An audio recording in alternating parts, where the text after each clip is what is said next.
Fala pessoal, KecoCast na área, se deu vai pênalti. Estamos aqui com mais um vídeo da nossa série Liberte-se, Liberte-se. E hoje, pessoal, nós vamos falar sobre raízes emocionais. Raízes emocionais.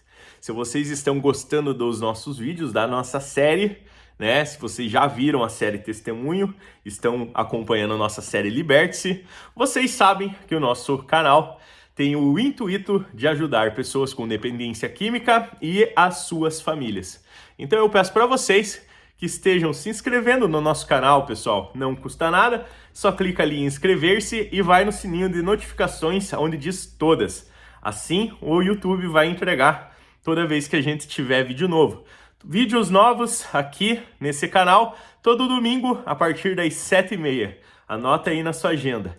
E se vocês estão gostando da nossa série, deixa seu like, compartilha com seus amigos que precisam ouvir essa palavra, com as pessoas, com as famílias, né? Que eu tenho certeza que você vai estar sendo um instrumento de Deus na vida dessas pessoas.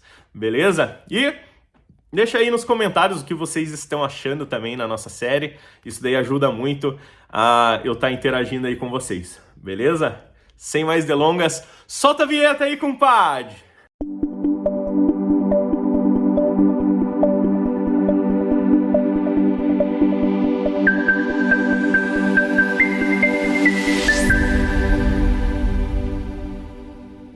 Pessoal, hoje eu trago um assunto que ele é muito importante para a tua libertação das drogas, que são raízes emocionais.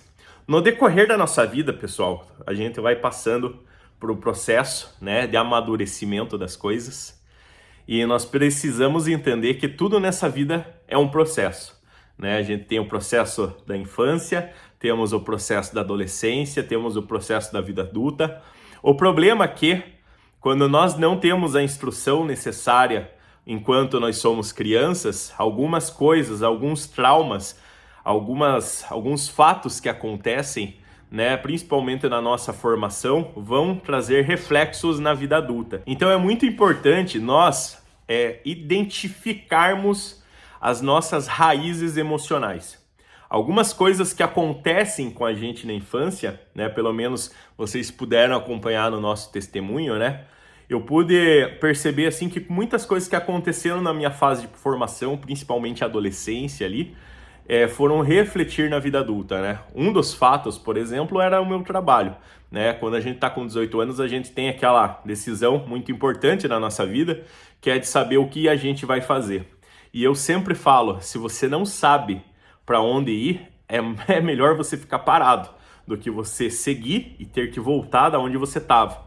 Então, na minha vida, pelo menos, pessoal, algumas coisas que aconteceram, né, naquela fase de adolescência, principalmente de influência de amigos, né, numa fase assim onde você não influencia, se você não influencia, você é influenciado. E foi isso que aconteceu. Eu comecei a fazer coisas para me sentir parte de um grupo, né? Dentre isso, várias outras coisas, né? Relacionamento antes do casamento, dentre outras coisas que a sociedade te impõe. O resultado na minha vida adulta foi que eu cheguei numa determinada idade, eu pude perceber que eu já não tinha mais as rédeas da minha vida. Eram as pessoas que estavam ao meu redor que determinavam para onde eu ia. Então, por exemplo, eu estava em um trabalho que eu não gostava, né? Fruto de uma decisão que eu tomei com 18 anos, de seguir a carreira de informática. Quando eu percebi, eu estava há 10 anos já na área fazendo algo que eu não gostava, que é algo que foi imposto, ou tu trabalha, né? Ou tu estuda ou tu trabalha. Então foi algo assim que para mim, quando caiu a ficha, eu percebi, cara, eu não tô gostando do que eu faço. Eu estava numa depressão, eu estava usando muitas drogas por causa, um dos motivos era o meu trabalho, né? Então, é muito importante a gente identificar. Então, eu identifiquei lá, e como vocês sabem, eu gosto muito de fazer listas, né? Eu coloquei lá, trabalho. Para você tomar o primeiro passo, é uma coisa muito difícil. Por quê? Porque sai da tua zona de conforto, né? Eu ficava pensando, cara, e agora? O que eu vou fazer sem o meu... sem meu plano de saúde, né? Como vocês puderam acompanhar. Cara, eu nem usava o plano de saúde, né? Então é muito importante, pessoal, né, quando nós estamos nessa fase de identificar as raízes emocionais e de pegar as rédeas da nossa vida, é muito importante a gente primeiro identificar, né? Eu pude perceber, né, que, por exemplo, eu comecei a fazer sexo antes do casamento, uma coisa assim que eu achava que era bobagem. Eu achava que era bobagem por quê? Porque eu já tinha uma raiz aqui dentro que foi implementada na minha adolescência. Então, para mim, a verdade era aquela. E para você arrancar essa raiz, é um processo muito difícil. Porque você precisa sair da sua zona de conforto. Você precisa ressignificar algo que já está lá dentro.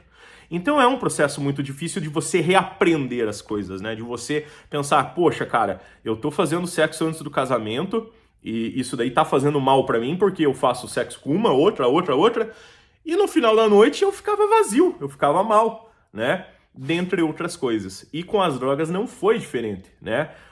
Pelo meio que eu tava vivendo, pelas influências que eu tive, usar droga era legal. Usar droga você se sentia bem, você se sentia aceito também na parte de uma comunidade que eu sempre andava. Então, pra mim, era tipo como ir comprar pão na esquina. Ah, tô indo comprar uma droguinha ali, eu vou usar. Entende? E quando a gente cai nessa rotina, digamos assim, é muito importante a gente identificar. Então eu comecei a analisar os meus amigos, comecei a analisar os meios, os ambientes. Se você não assistiu o vídeo anterior, recomendo que você assista. Eu comecei a fazer uma lista das minhas raízes emocionais. Eu pude perceber que eu não estava mais feliz com quem eu era. Então eu precisei tomar o primeiro passo de mudar. Entendam, pessoal, que você nunca vai mudar o outro. Não acontece. Às vezes a gente espera a mudança do próximo. A gente vê todos os erros da pessoa, certo? E a gente coloca pra nós assim, ah não, eu só mudo se a outra pessoa mudar. Resultado, não muda ninguém, né? Principalmente na nossa família, né? Eu culpava muito os meus pais, né? Culpava demais eles. Então, eu pude identificar que existem processos para a gente tratar essa raiz, para a gente arrancar essa raiz. A primeira fase do processo é você culpar os outros. Cara, a culpa não resolve absolutamente nada na nossa vida. Achar culpado não resolve. Então, no meu caso, eu achava culpado. Eu colocava a culpa nos meus... colocava a culpa nos meus pais, eu colocava a culpa no trabalho, eu colocava a culpa nas namoradas que eu tinha, eu colocava a culpa em todo mundo, menos em mim. Entende? Então eu pude perceber que isso daí não resolveu, né? Então uma coisa é você identificar as raízes, outra coisa é você culpá-las. E muitas vezes as pessoas confundem isso. Então é muito importante você saber, cara, isso daqui é uma raiz emocional e eu preciso tratá-la, certo? Outra coisa é você culpá-las e falar assim, não, enquanto vocês não mudarem, como eu fazia, enquanto vocês não mudarem, eu não mudo, porque a culpa é de vocês. Então, cara, eu pude perceber que eu tava culpando muitas pessoas. Só que elas também me culpavam. Aí que mora o perigo, porque fica num ciclo vicioso e isso muitas famílias estão vivendo hoje, né? Ficam num ciclo vicioso que é achar culpado. Escutem o que eu estou falando, escutem o que eu estou falando. Achar culpado não resolve, né? Como eu culpava as outras pessoas e as outras pessoas me culpavam, né? Meus pais me culpavam, a família me culpava, minhas ex-namoradas me culpavam, todo mundo me culpava. Eu falei, já que a culpa é minha, aí eu fui para a segunda etapa do processo, que é, a culpa é minha, eu assumi a culpa. Mano, eu falei, já que a culpa é minha, então me deixa aqui com a minha culpa, né? Porque eu não acordava um belo dia e falava assim, hoje farei a minha família sofrer. Longe de mim fazer isso, né?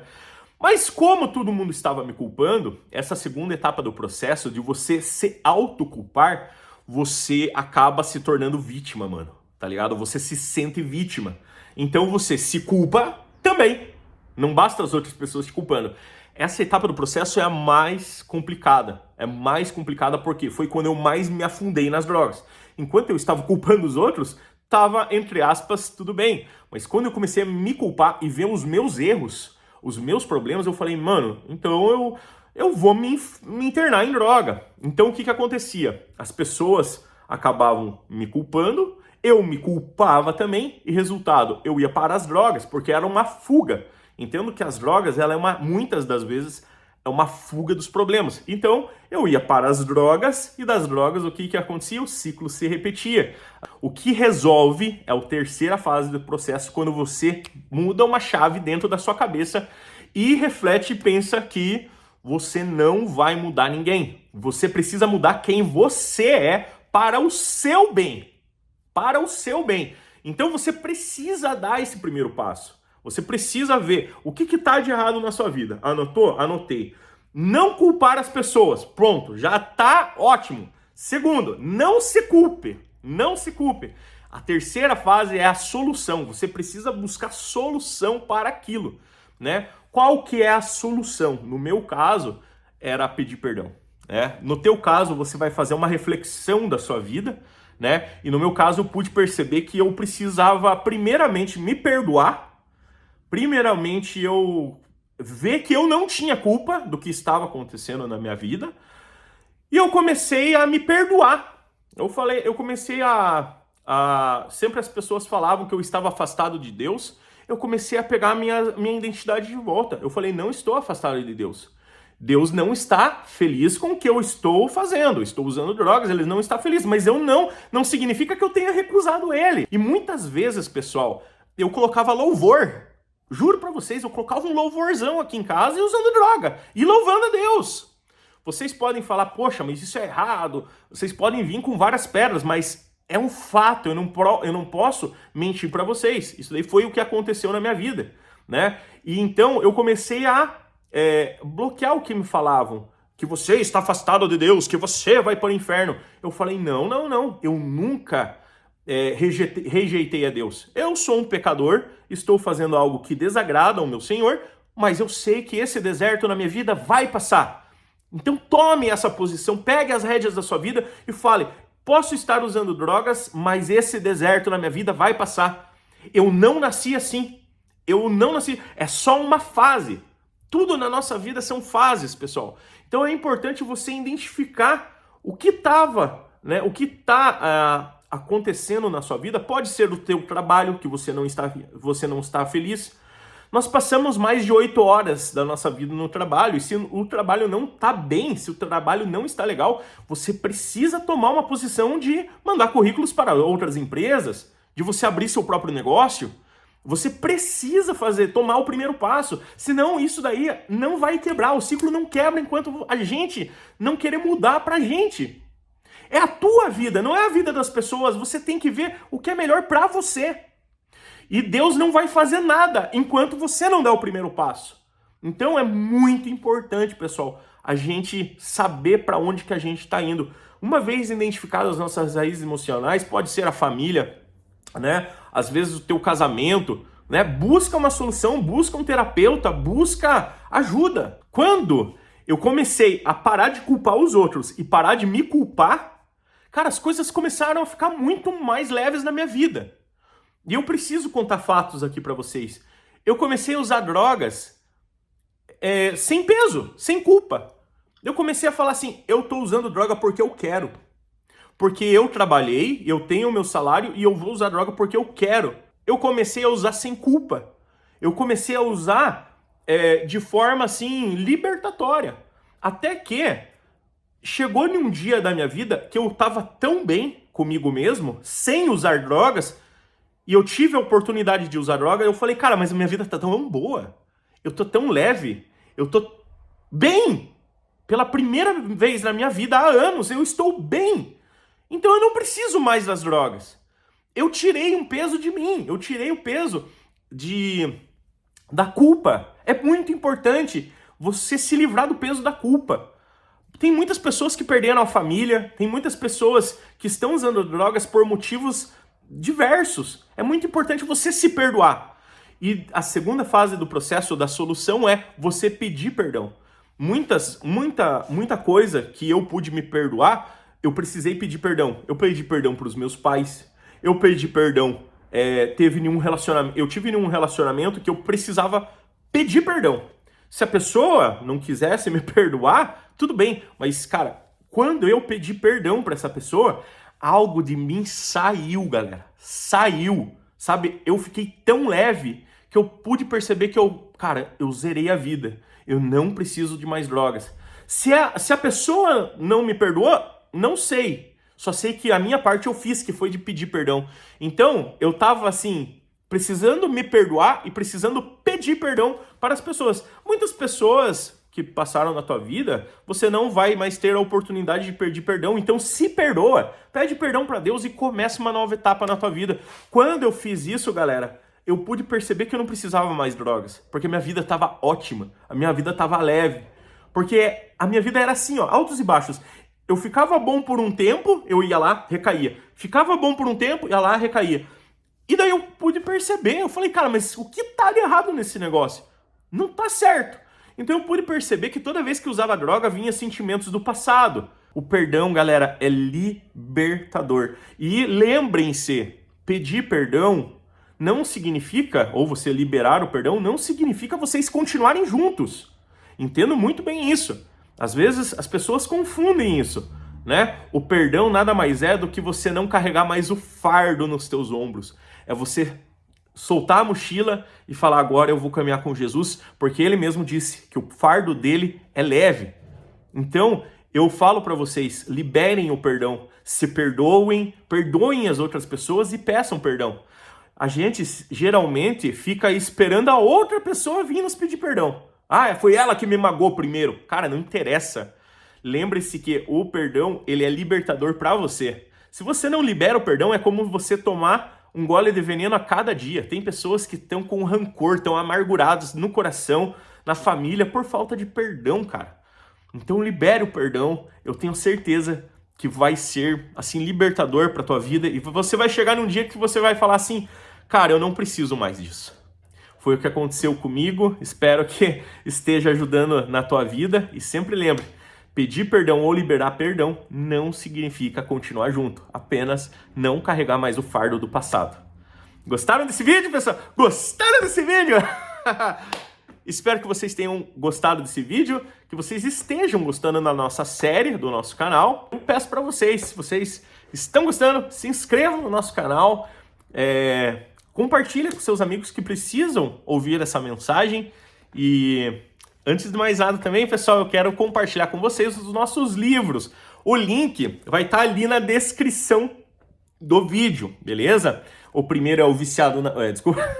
O primeiro é o cara que não tinha mais jeito. Esse daqui fala sobre o nosso testemunho, tá? E esse daqui é o viciado na graça, com várias dicas do que eu aprendi no deserto das drogas. Vai estar no link aí abaixo. Que Deus abençoe muito você e a sua família. Te espero no próximo dia.